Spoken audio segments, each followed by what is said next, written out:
apa yang dalam Ihya Ulumuddin disebut sebagai al-muqawwiyah li hubbillah, hal-hal yang bisa memperkuat kecintaan kita kepada Allah. Ada ucapan dari Jalaluddin Rumi, you have two wings, kata Allah. Kamu punya dua sayap. Kenapa kamu memilih untuk merayap di atas tanah? Jadi Allah menganugerahkan kepada kita dua sayap untuk terbang menuju Dia. Jadi seperti laron-laron kecil, kita ini disuruh untuk terbang menuju Dia, menuju Allah Subhanahu wa Ta'ala. Kita diberi Allah dua sayap, tapi sayangnya kita memilih untuk tetap merayap di permukaan bumi ini dan tidak mau memilih perjalanan menuju Allah Subhanahu wa Ta'ala. Itu perjalanan cinta. Dua sayap itu ada dua cara untuk memperkuat kecintaan kita kepada Allah Subhanahu wa Ta'ala. Sambil mengingatkan kita kembali kepada kuliah kita sebelumnya, kecintaan kepada Allah Subhanahu wa Ta'ala itu tumbuh apabila kita mengenal Allah. Dalam teorinya tidak ada seorang mencintai sesuatu yang tidak dia ketahui. Sudah jadi fitrah manusia bahwa kita hanya mencintai sesuatu yang kita ketahui. Di situ disebutkan bahwa kita hanya mencintai orang-orang yang kita ketahui, yang kita kenal. Sampai dalam bahasa Jawa kan ada peribahasa witen tresno jalaran soko kulino. Permulaan cinta itu karena kita sudah mengenalnya. Karena itu sayap yang pertama untuk memperkuat kecintaan kita kepada Allah adalah ma'rifatullah. Sayap ini kan ada dua sayap, satu sayap tahalli dan satu lagi sayap tahalli. Tahalli artinya mengosongkan diri kita. Kata tahalli itu berasal dari kata khalwah yang artinya kosong. Tahalli artinya mengosongkan diri kita. Tahalli berasal dari kata hilyah yang artinya hiasan. Tahalli berarti menghias diri. Dua sayap kita yang akan memperkuat kecintaan kita kepada Allah adalah sayap tahalli dan sayap tahalli. Sayap tahalli atau mengosongkan diri itu dilakukan dengan memutuskan ikatan-ikatan dunia, ikatan-ikatan kecintaan kita kepada dunia.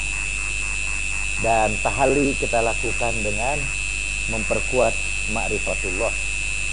Seluruh kuliah kita sekarang ini, hari ini akan mencitrakan dua sayap ini. Dan kita akan mulai dengan bagaimana caranya memperkuat ma'rifatullah.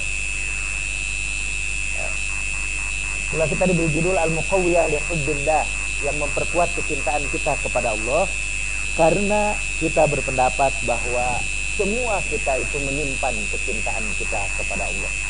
Dalam lubuk hati kita yang paling dalam ada kerinduan kepada Allah Subhanahu wa Ta'ala. Kita semua ingin kembali kepada Allah Subhanahu wa Ta'ala. Seperti kata Rumi, kita adalah seruling-seruling bambu yang merintik pilu karena kita dipisahkan dari rumpun bambu. Dahulu kita bergabung dengan rumput bambu, yaitu Allah Subhanahu wa Ta'ala. Kemudian kita dipisahkan, dan sepanjang hidup itu tidak henti-hentinya kita merintih. Hidup itu adalah penderitaan kepada Allah Subhanahu wa Ta'ala. Kalaupun kita memperoleh kebahagiaan, hampir selalu kebahagiaan itu didahului oleh penderitaan. Bahagianya seorang mahasiswa yang lulus menjadi sarjana didahului dulu oleh penderitaan ketika dia sebagai mahasiswa. Dan enaknya makanan didahului dulu oleh penderitaan rasa lapar. Semua kebahagiaan di dunia ini selalu didahului oleh penderitaan.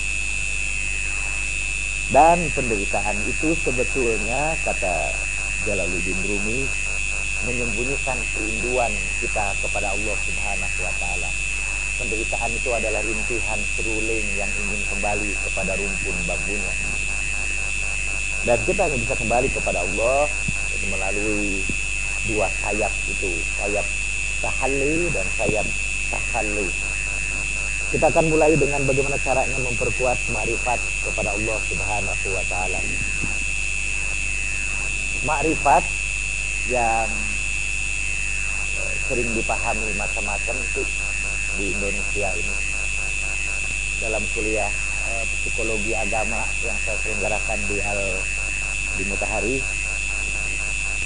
saya mengutip ucapan Paulus beberapa lah yang mengatakan bahwa sains akan membersihkan agama, ilmu pengetahuan akan membersihkan agama dari tahayul dan kepercayaan-kepercayaan palsu. Sebaliknya, pada gilirannya, agama akan membersihkan ilmu pengetahuan dari kemutlakan dan keberhalaan. Jadi, sains yang membantu kita untuk menghindari kepercayaan-kepercayaan yang palsu. Lalu waktu itu saya berkata dalam kursus psikologi agama itu, di Indonesia ini mungkin di antara seluruh bangsa kita adalah yang paling kreatif menciptakan kepercayaan-kepercayaan agama yang macam-macam dan aneh-aneh. Bisa jadi di Indonesia itu ada sejenis agama yang pengikutnya beberapa orang saja dengan kepercayaan yang aneh. Misalnya di Jakarta ada seorang yang mengaku menjadi malaikat Jibril, kemudian mengangkat anaknya sebagai Imam Mahdi. Dia sendiri sekali-kali datang sebagai Bunda Maria. Dan ada pengikutnya. Ada saja yang percaya kepadanya. Mengapa orang Indonesia itu sangat mudah percaya? Itu karena latar belakang sainsnya sangat rendah. Kita ini bukan bangsa yang mencintai ilmu pengetahuan. Nah, kembali kepada ma'rifatullah juga.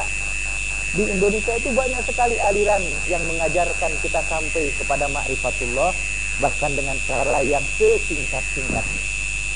Sampai jadi pembahasan apa sih sebetulnya yang disebut ma'rifatullah itu.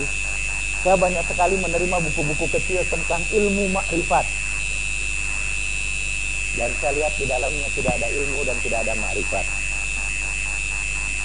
Itu karena kecenderungan kita untuk mempelajari sesuatu itu dengan gerak cepat. Kalau bisa instan itu. Kalau mengenal ma'rifat itu sesuai dengan ilmu, mungkin kita tidak terbiasa dengan itu. Tapi apa sih sebetulnya yang disebut ma'rifatullah ya? Ma'rifat berasal dari kata arafa yang artinya mengetahui. Ma'rifatullah adalah pengetahuan kita tentang Allah. Teori kita yang pertama ialah kalau kita lebih tahu tentang Allah, kita akan lebih mencintai Dia. Orang itu kenapa tidak cinta kepada Allah? Karena dia tidak mengenal Allah yang dia sembah itu. Karena itu dulu sih di pesantren-pesantren sebutkan bahwa awwaluddin ma'rifatullah. Permulaan agama itu adalah mengenal Allah. Ada 3 tahap ini dalam ma'rifatullah. Ada orang yang menyebut dalam melihat Allah itu. Karena ujung-ujungnya kita ini harus melihat Allah Subhanahu wa ta'ala. Imam Ali pernah ditanya, apakah Anda pernah melihat Allah? Dan Imam Ali berkata, lam a'bud rabban lam arah. Aku tidak pernah menyembah Tuhan yang tidak pernah aku lihat. Jadi Imam Ali pernah melihat Allah Subhanahu wa ta'ala. Memang ada perdebatan di antara para ulama, apa mungkin kita melihat Allah? Sebagian ulama mengatakan kita tidak mungkin melihat Allah karena la yudrikuhul absar wa huwa yudrikul absar. Tidak ada satu pandangan pun yang bisa melihatnya, tapi dia melihat semua pandangan. Tapi ada ayat-ayat yang dengan jelas-jelas menunjukkan orang yang melihat Allah. Misalnya wujuhul yauma idin nadhirah ila wajhi rabbihi ila rabbiha nadhirah. Wajah-wajah pada hari itu ceria gembira karena dia memandang Tuhannya. Lalu kalau orang sudah melihat Allah, dia merasakan kegembiraan yang luar biasa. Dia mengalami satu perasaan ketika dia tenggelam dalam kecintaan Allah. ketika dia merasakan kesatuan dengan seluruh alam semesta ini. Tapi kata Rasul, sebelum kita sampai kepada melihat Allah dari segi zatnya, itu yang paling atas, harus melewati dulu satu tahap ketika kita melihat af'alnya, ketika kita melihat perbuatan Allah di alam semesta ini. Kita menyaksikan apa yang dilakukan Allah Subhanahu wa ta'ala di alam semesta ini. Setiap hari kita melihat berbagai kejadian, tapi jarang sekali kita melihat bahwa di balik itu ada rencana Allah Subhanahu wa ta'ala, ada perbuatan Allah. Orang itu kalau sudah bisa menyaksikan perbuatan Allah di mana-mana, dia akan berkata, tabarakallahu ahsanul khaliqin. Maha agunglah Allah, pencipta yang paling baik ini. Dia menciptakan segala sesuatu dengan cara yang sebaik-baiknya. Dalam mengatur sesuatu itu Allah itu mengaturnya indah betul. Dia merasakan keindahan pengaturan Allah itu dalam segala hal. Minggu yang lalu saya cerita tentang Bruce Almighty ya. Bruce Almighty itu manusia yang tidak bisa melihat keindahan pengaturan Allah sehingga dia putus asa. Sampai akhirnya dia teriak-teriak memecat Tuhan. Tuhan, kamu udah punya kerjaan gitu. Udah aku pecat sekarang ini. Tasbihnya dilemparkan ke laut. Karena dia melihat Tuhan tidak membantu dia, tidak mengatur alam semesta ini. Mengapa dia sampai dipecat dari pekerjaan beberapa kali gitu. Padahal tentunya di balik seluruh peristiwa yang terjadi di alam semesta ini ada rencana Tuhan yang sangat indah. Al-Quran mengatakan, asa antakrahu syai'an fahuwa khairul lakum. Seringkali kamu membenci sesuatu, tapi pada di balik itu ada kebaikan bagi kamu. Sering juga kamu menyukai sesuatu, pada di balik itu ada yang asa antakrahu syai'an fahuwa khairul lakum. Padahal dia lebih buruk, pada dia buruk bagi kamu. Nah, kalau kita rajin memperhatikan perbuatan Allah di alam semesta ini, perlahan-lahan akan tumbuh kecintaan kita yang besar kepadanya.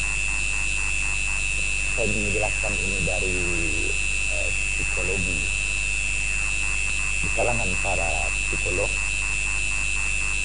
ada tokoh yang bernama Carl Gustav Jung, dan aliran dia disebut sebagai psikologi Jungian, sebagai lawan dari psikologi Freudian. Jung ini bersahabat dengan Freud, bahkan murid Sigmund Freud. Tapi pada akhirnya mereka berpisah. Dan salah satu hal yang tidak disukai oleh Freud dari Jung ialah bahwa dia percaya bahwa di balik berbagai kejadian ini ada unsur spiritual.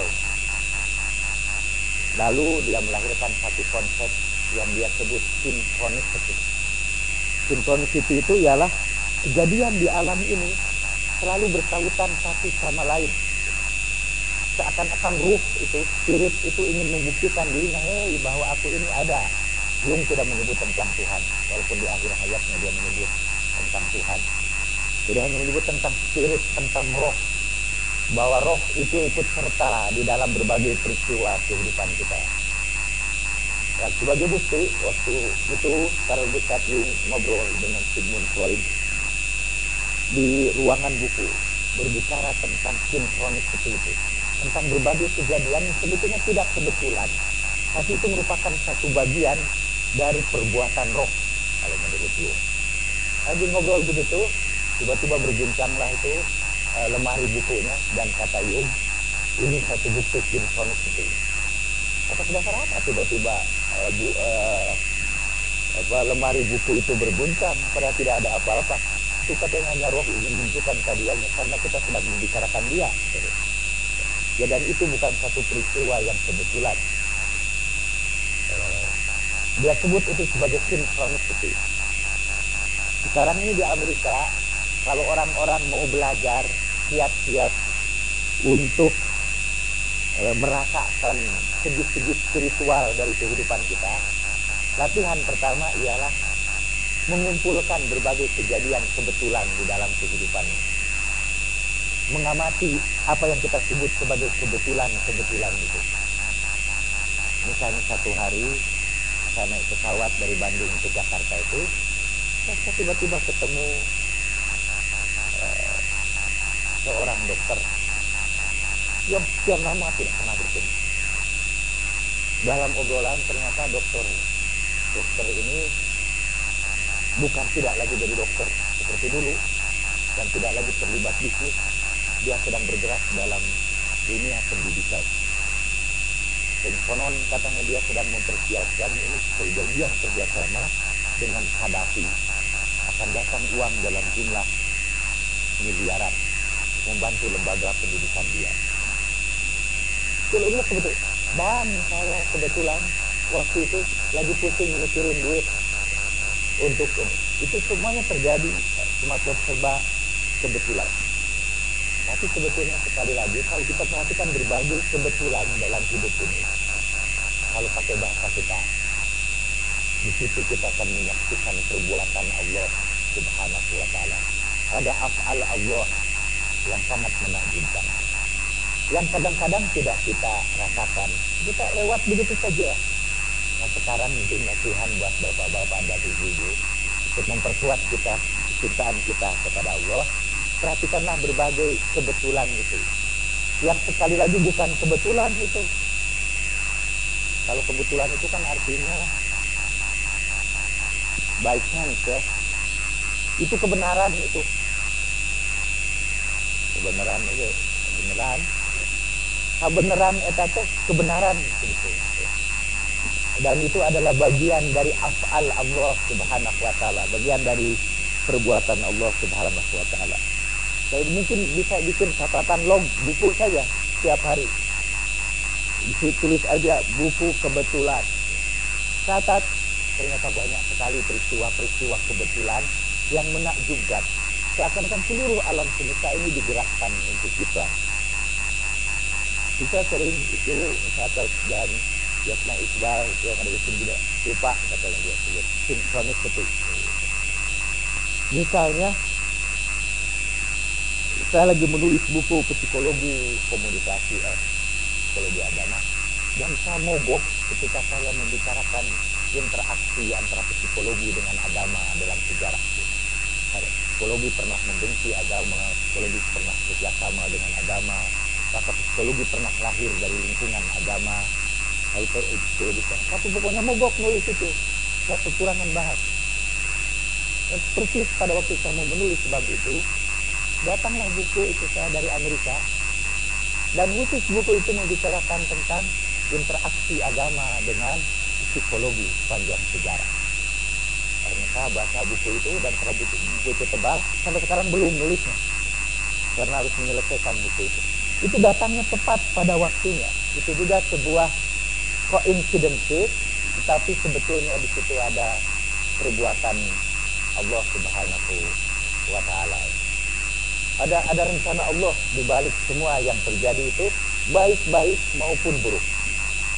Jadi ke tahap ma'rifatullah yang paling awal itu untuk melatih kita mengenal Allah ialah belajar melihat Allah itu dari af'al, dari perbuatan-perbuatan dia.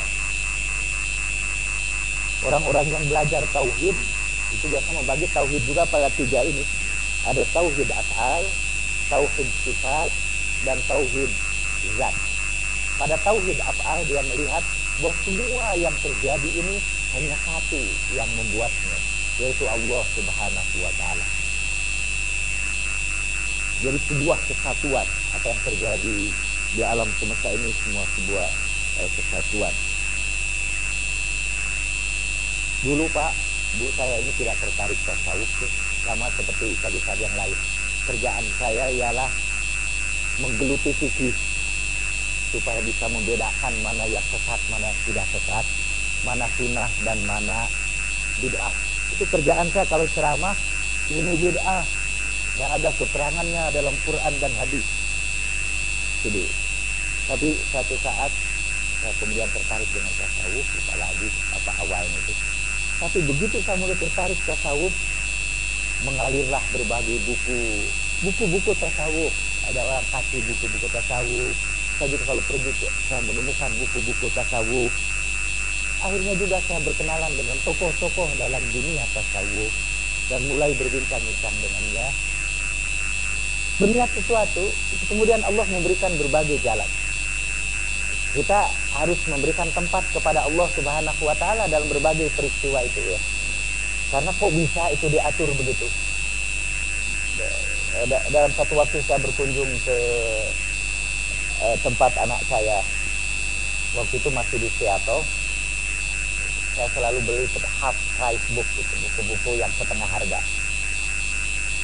Kan biasa lihat-lihat buku-buku saya baca dulu, tiba-tiba saya tertarik dengan masalah mimpi, masalah dream. Itu saya cari buku-buku tentang mimpi. Ceritanya pulanglah saya ke Indonesia, tapi pikiran saya masih terus bergulat tentang masalah mimpi itu. Saat saya datang ke rumah Setiawan Jodi, bukan karena urusan mimpi, urusan dunia nyata. Waktu itu kita mau membuat pagelaran seni, tapi tidak jadi. Bapak dan Ibu supaya tahu saja, saya ini jelek-jelek rada seniman juga. Cuma tidak tawadu lah, tidak menampakkan diri sebagai seniman. Walaupun saya mencipta beberapa lagu, saya tidak mau melagukannya. Karena rumasa lah suaranya. Suara saya tidak sebagus otak saya. Astagfirullahaladzim. Jadi waktu itu dengan Setiawan Jodi hanya untuk urusan itu. Tapi kemudian saya harus menunggu sebentar. Di situ di ruang baca dia. Mikir mau baca apa ini? Betul-betul ini lagi saya menghadapi teh itu, tiba-tiba jatuh buku dari luar buku dia. Dan saya angkat Interpretation of Dream, penafsiran tentang mimpi.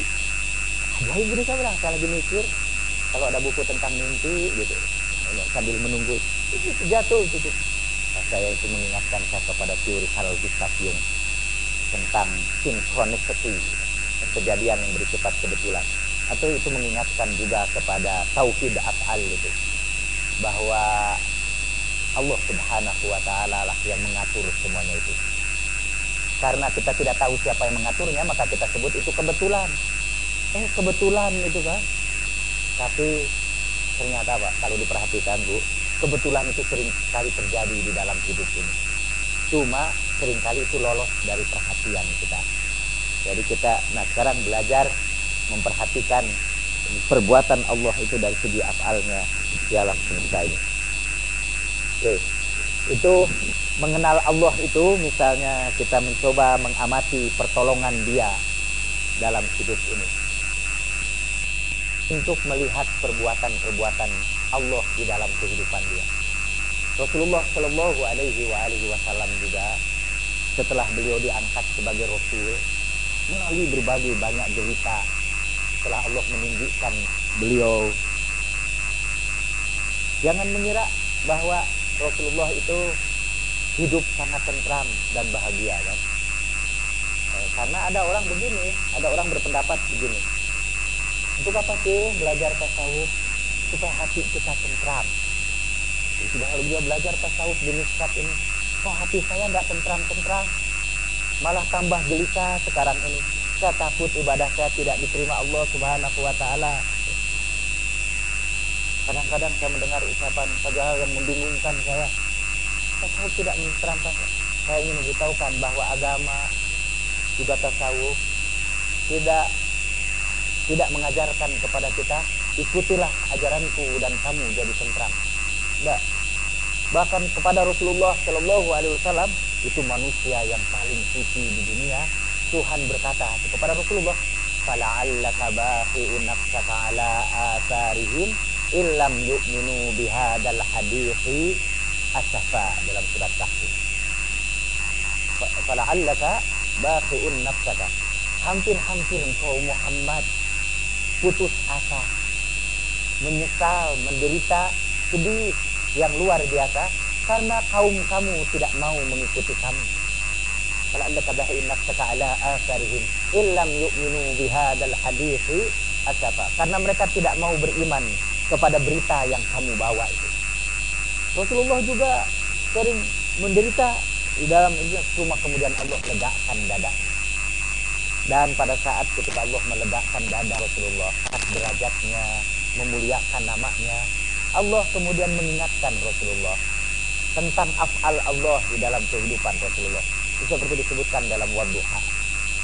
A'udzubillahi minasyaitonir rajim. Bismillahirrahmanirrahim. Wadduha wal laili idza saja ma wada'aka rabbuka wa ma qala walal akhiratu khairul laka minal ula wala sawfa yu'tika rabbuka fatarda alam yajidka yatiman fa'awa wa wajadaka dhallan fahada wa wajadaka 'ailan fa'aghna fa ammal yatima fala taqhar wa ammas sa'ila fala tanhar wa amma bi ni'mati rabbika fahaddits. Setelah itu alam nasrah laka sadrak dan seterusnya ila akhir surah. Menurut para ulama itu dua surat itu berhubungan satu sama lain. Karena itu dianjurkan di dalam sholat, dalam satu rakaat kedua surat itu dibaca sekaligus. Karena itu nyambung. Itu alam nasroh itu sambungan dari alam yajidka yatiman fa'awa, kemudian disambung lagi dalam surat berikutnya alam nasrah laka sadrak. Dan itu adalah cara Allah untuk memperkenalkan af'al Allah, perbuatan Allah dalam kehidupan Rasulullah Shallallahu Alaihi Wasallam. Allah bersumpah mula-mula dengan matahari ketika sedang naik. Allah juga bersumpah dengan malam-malam ketika gelap gulita. Maksudnya Allah ingin mengingatkan Rasulullah bahwa ketika kita hidup tentram, hidup bahagia, ingatlah saat-saat kita menderita sebelumnya. Itu kita akan merasakan betapa besarnya pertolongan Allah itu kepada kita. Orang-orang yang sukses itu akan merasa lebih bahagia kalau dia mengingat saat-saat ketika dia gagal, saat-saat ketika dia menderita. Karena itu kemudian Allah berkata, ma wadda'aka rabbuka wa ma qala. Tuhanmu tidak pernah meninggalkan kamu, Tuhanmu tidak pernah melalaikan kamu, mengabaikan kamu.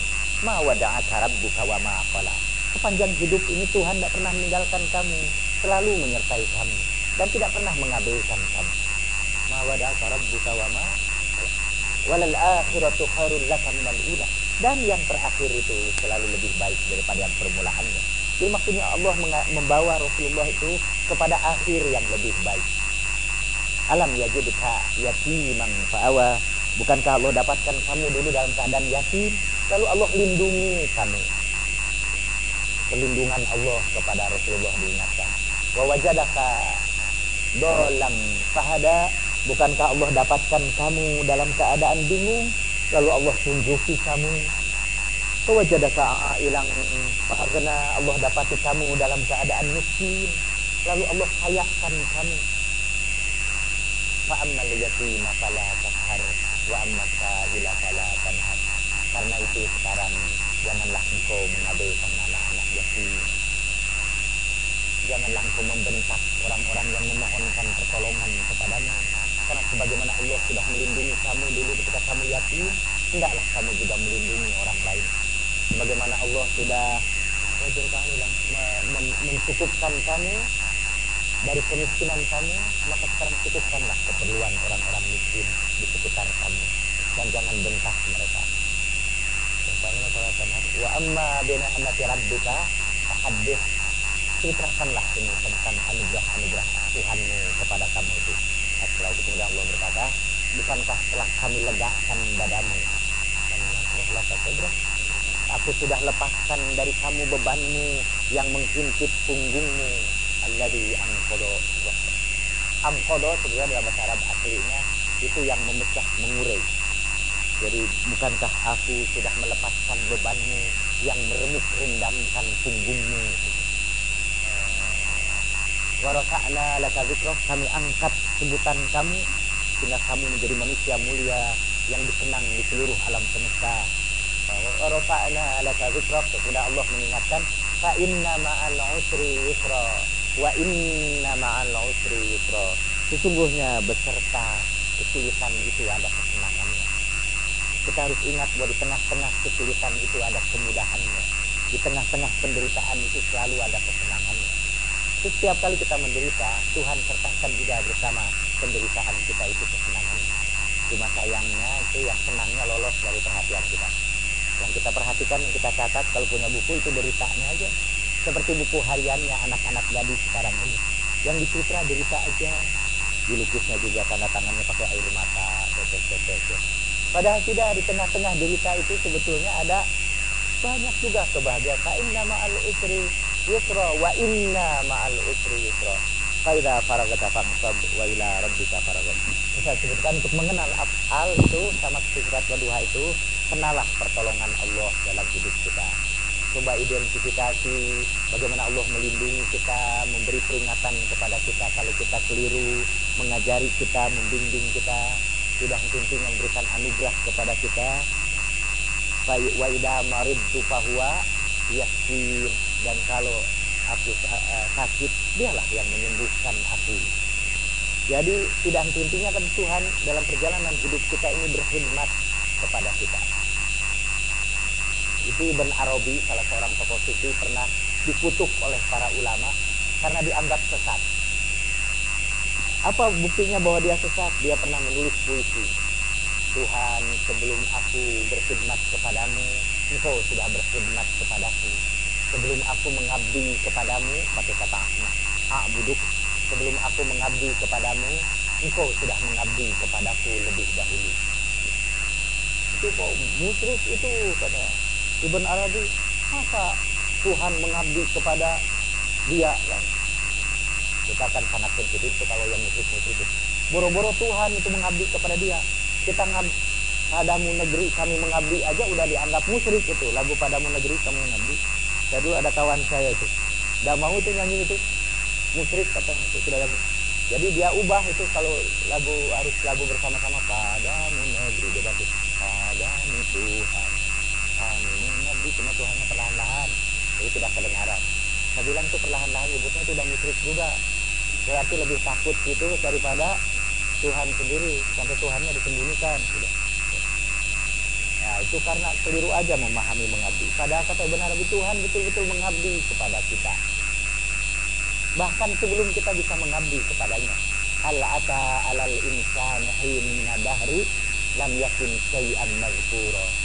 Bukankah pernah datang kepada manusia satu saat dalam hidupnya ketika namanya saja belum dikenal orang, tapi Tuhan memelihara kita. Ketika kita berada dalam janin, belum punya nama, belum disebut orang apapun, Tuhan berkhidmat kepada kita.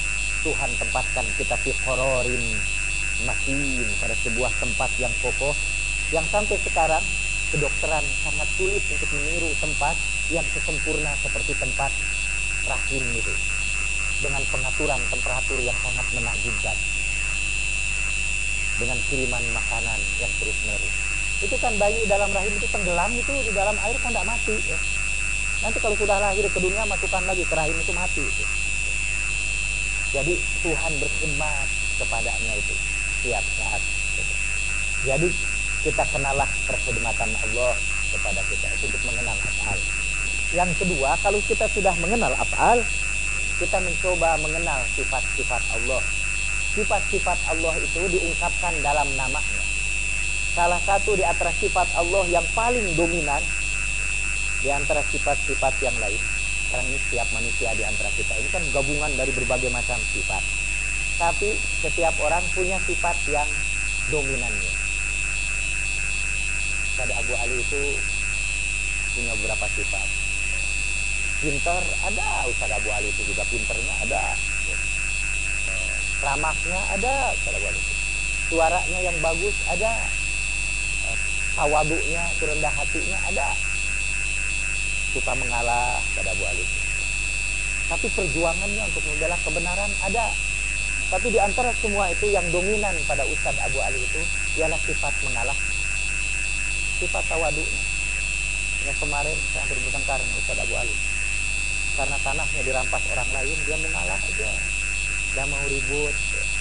Itu kan uang ya seberapa lah sih, betul. Tapi kalau kita membiarkan kezaliman itu, seorang berbuat zalim itu akan diulangi lagi berkali-kali. Kita tidak boleh mengalah walaupun itu harganya tidak seberapa. Nah, saya ini juga tawadu ada itu. Saya juga rendah hati. Sifat pinternya ada juga. Saya ramahnya ada juga. Tapi kayaknya kekerasannya menentang kezaliman itu lebih dominan pada saya ketimbang Ustadz Abu Ali. Setiap orang kita ini mempunyai sifat yang dominan. Dan kata Ibn Arabi, sifat-sifat itu ada diserap dari sifat-sifat Allah Subhanahu wa Ta'ala. Dan apa sifat yang paling dominan pada Allah itu? Sebagaimana dilihat dari asma'nya. Kita akan melihat nama sifat Allah itu dari namanya. Allah itu Ar-Rahman, Maha Pengasih. Al-Malik, Maha menguasai. Al-Qudus, Maha suci. Al-Malikul Qudus, Salam, Maha mensejahterakan. Al-Mu'min, Maha menentramkan. Al-Muhaimin, Maha mengayomi. Al-Mu'min, Al-Muhaimin, Al-Azizul Jabbarul Mutakabir, Maha gagah, Maha mulia, Maha tinggi. Tabarakallah. Wallahul khaliqul bari'ul musawwir lahul asmaul husna yusabbihu lahu ma fis samawati wal ardi wa huwal azizul hakim. Tapi ada satu sifat yang sangat dominan pada Allah Subhanahu wa Ta'ala itu, yaitu sifat kasih sayangnya. Kasih sayang Allah itu paling dominan. Di Jakarta itu saya pernah ngumpul dengan beberapa orang anak muda lulusan Amerika. Semuanya pinter-pinter tuh. Lalu dia ini jengkel sekali melihat Indonesia sekarang ini. Salah seorang diantaranya berkata, kalau saya jadi Tuhan, udah saya luluh lantakan negeri ini, kata dia. Untunglah Tuhan kita ini sabar betul, penyayang betul. Kelakuan orang Indonesia sekarang ini sudah sangat menyebalkan. Tapi Tuhan itu karena kasih sayangnya, dibiarkannya juga kita ini. Lalu saya bilang, apa sih kelakuan yang menyebalkan bangsa Indonesia? Lalu kawan saya itu bicara, itu gimana ya sampai Inul itu memiliki lebih banyak pendukung daripada penentangnya. Sampai penentangnya tidak mau bicara. Yang muncul itu adalah para pendukungnya. Dia bilang, how come? How could such people like Inul be admired by so many people? Kata dia. Memang dia ngomongnya juga bahasa Inggris. Karena lama sih dia di Amerika. Dan dia mau balik lagi ke Amerika, jengkel hidup di Indonesia. Tapi saya ingatkan itu juga, kalau saya ini jadi Tuhan, itu Amerika itu sudah lama saya tenggelamkan ke lautan Atlantik. Kalau melihat perbuatan George Bush yang dengan seenaknya gitu. Nggak tahu sampai sekarang nggak jadi akhirnya ke Amerika. Jadi salah satu sifat Allah itu adalah pengasih dan penyayangnya. Luar biasa. Allah biarkan orang itu. Kalau Allah itu menunggu orang itu kembali kepadanya kalau dia sudah menyimpang di jalan lurus. Inna rabbaka labil mirsad. Tuhan itu selalu menunggu seperti dan mengawasi kita terus-menerus, menunggu kapan kita itu akan kembali kepadanya. Dan kapanpun kita kembali kepadanya, Allah Subhanahu wa Ta'ala selalu menyambut kita. Nah, jadi kata yang kedua ini untuk mengenal Allah, ialah kenalilah sifat-sifat Dia yang ada di alam semesta ini. Ketika kita melihat, itu saya ambil dari contoh Rasulullah Shallallahu Alaihi Wasallam. Beliau selalu melihat dalam fenomena alam semesta ini sifat-sifat Allah Subhanahu Wa Taala. Satu saat itu datang kepada Rasulullah seorang sahabat, bawa anak-anak burung di sakunya itu. Kan jubah orang Arab itu biasanya sakunya besar, dimasukkanlah beberapa ekor burung, anak burung di situ. Menemui Rasulullah, induknya itu berputar-putar di situ mengikuti. Orang Arabnya kebetulan orang Arab besar lah, lebih besar dari Ustadz Abu Ali. Dan itu burung itu kecil, tapi itu beraninya menghadapi orang yang besar itu. Berkali-kali itu dia mau menyabet anaknya itu, berulang kali. Lalu sampai Rasulullah berkata, kasih sayang Allah kepada kita jauh lebih besar dari kasih sayang induk burung itu kepada anak-anaknya.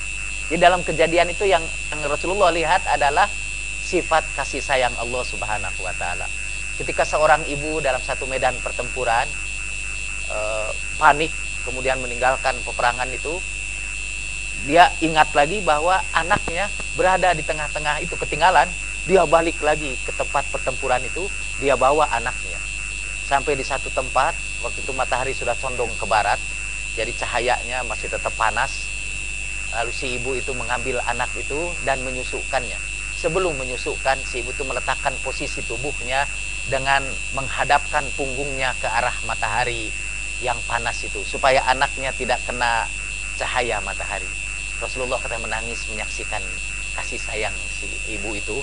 Rasulullah bertanya kepada sahabat-sahabatnya, menurut kalian, apakah mungkin si ibu itu melemparkan anaknya ke dalam api? Tidak, kata sahabatnya. Ketahuilah bahwa kasih sayang Allah kepada hamba-hambanya jauh lebih besar dari kasih sayang ibu itu terhadap anaknya.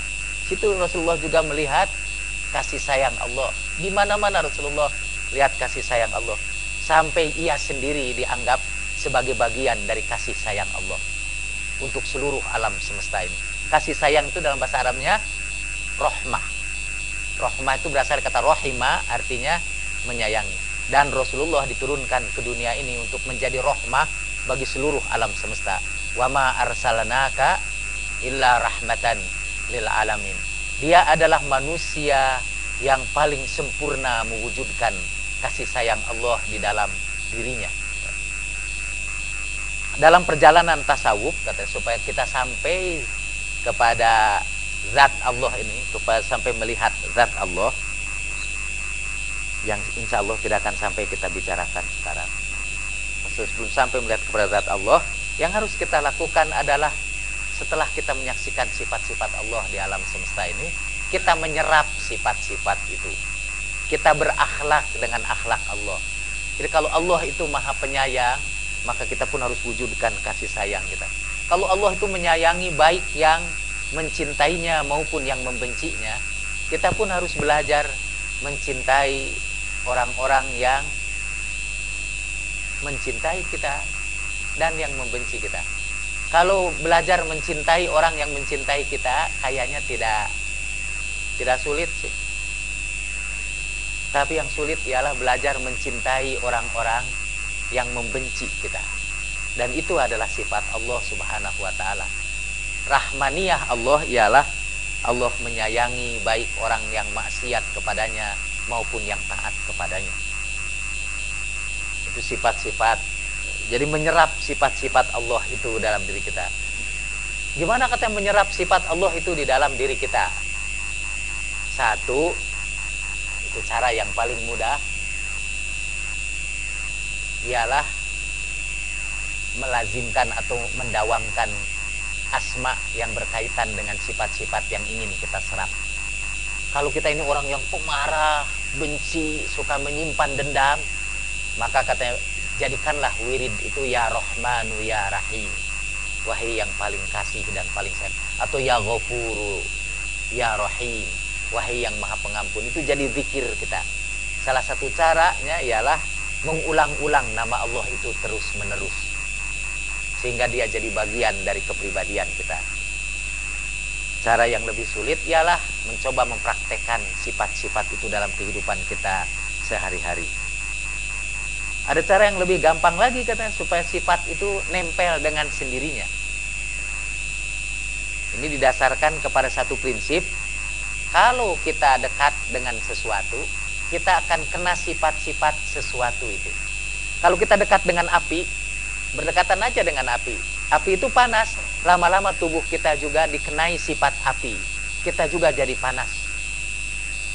Malah kalau sudah bersatu dengan api itu, kita jadi nyala api, panas beneran kita.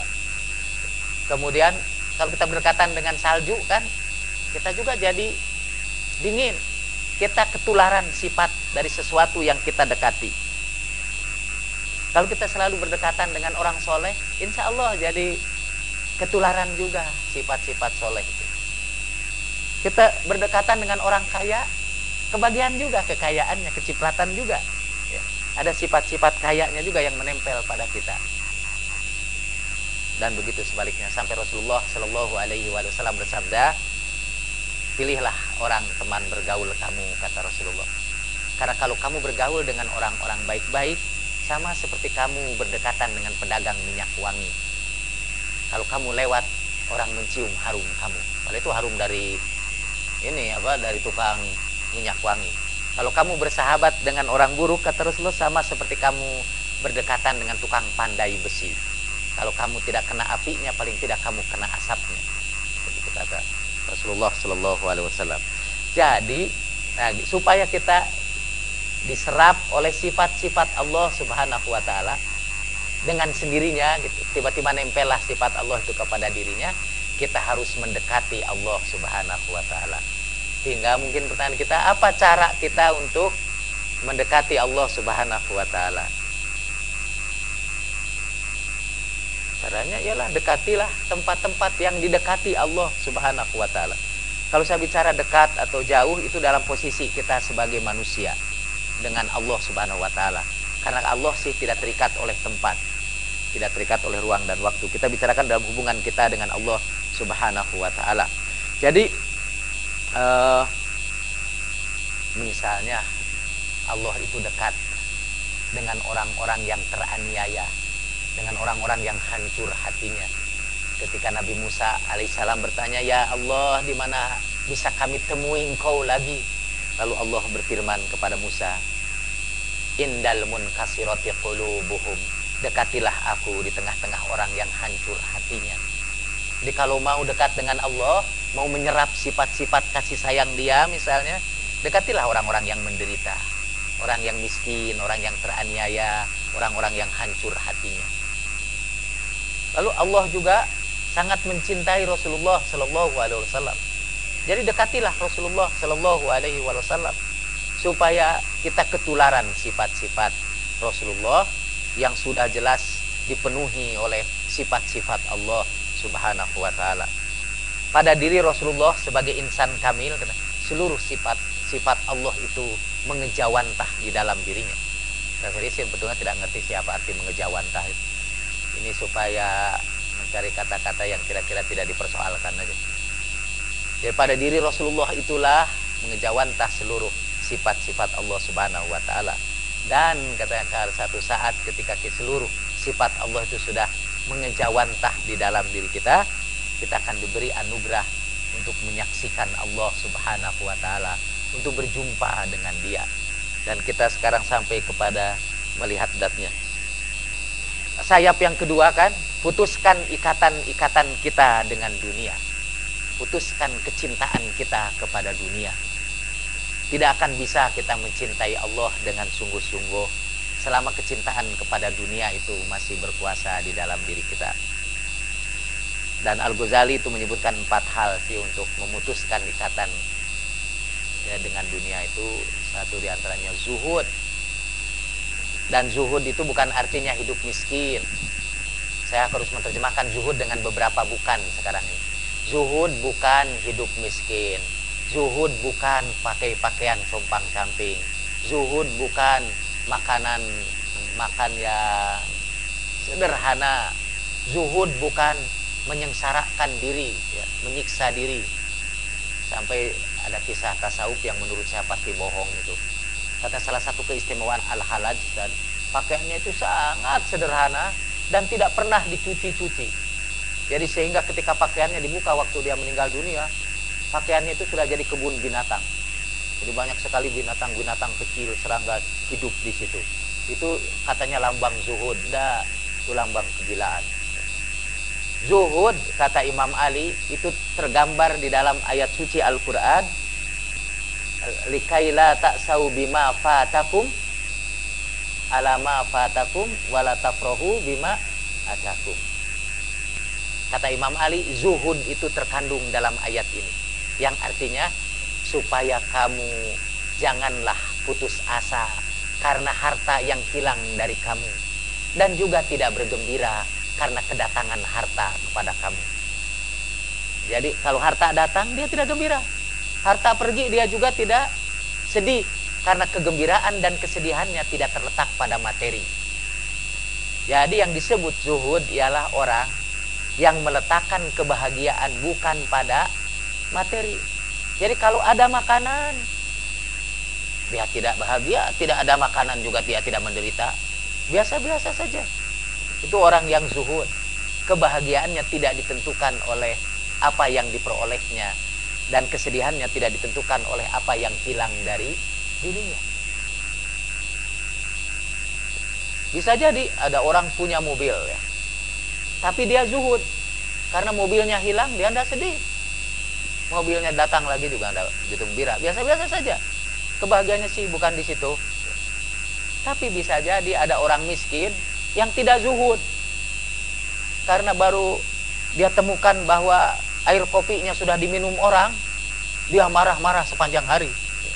Itu tidak zuhud. Atau kalau ada orang yang punya pakaian yang kumuh begitu, satu saat pakaiannya hilang, dia juga marah-marah, dia menderita. Dan itu dalam segala hal yang kita miliki. Ada orang yang mengatakan bahwa orang zuhud itu tidak dimiliki apa-apa, karena dia tidak memiliki apa-apa. Maksud tidak memiliki itu bukan tidak punya, harus beda tidak memiliki dengan tidak punya, ya. Posesif kan, ada orang yang posesif. Dia bisa mempunyai sesuatu, tapi dia tidak memilikinya, tidak posesif. Artinya kalau juga hilang, tidak apa-apa, gitu. Itu yang namanya zuhud. Kalau istri saya itu zuhud, dia itu punya saya, tapi dia tidak memiliki saya. Kalau saya tiba-tiba diambil oleh yang lain, dia tidak sedih. Tidak sedih. Tidak apa-apa. Itu punya saya, tapi saya tidak memiliki dia. Allah lah yang memilikinya. Mama bawa catatan, itu tolong dicatat, gitu ya. Saya juga begitu ini. Kalau istri saya hilang, saya tidak sedih. Saya segera cari penggantinya. Jadi, nah kalau bagian itu mohon maaf. Termasuk sabar, khauf, dan raja yang mungkin kita jelaskan pada kesempatan yang lain. Sekali lagi kesimpulan kita, cara-cara untuk memperkuat kecintaan kita kepada Allah Subhanahu wa Ta'ala itu ada dua. Satu, tahalli, yaitu menghias diri, memperindah diri dengan ma'rifatullah. Dan yang kedua, kita harus mengosongkan diri dari kecintaan kepada dunia. Kita sebut tahalli. Sebab hati manusia itu kata tidak bisa diisi dengan kecintaan kepada Allah dan sekaligus kecintaan kepada dunia. Jadi kalau ada kecintaan kepada dunia, kecintaan kepada Allah akan pergi. Saya pernah menceritakannya di sini kan. Jadi itu kecintaan Allah itu seperti orang yang punya istri dua. Kalau istri yang muda datang, yang tua pergi. Kalau istri yang tua datang, yang muda pergi. Kalau suaminya datang, dua-duanya pergi. Itu takhalli, ya, mengosongkan diri. Baik, barangkali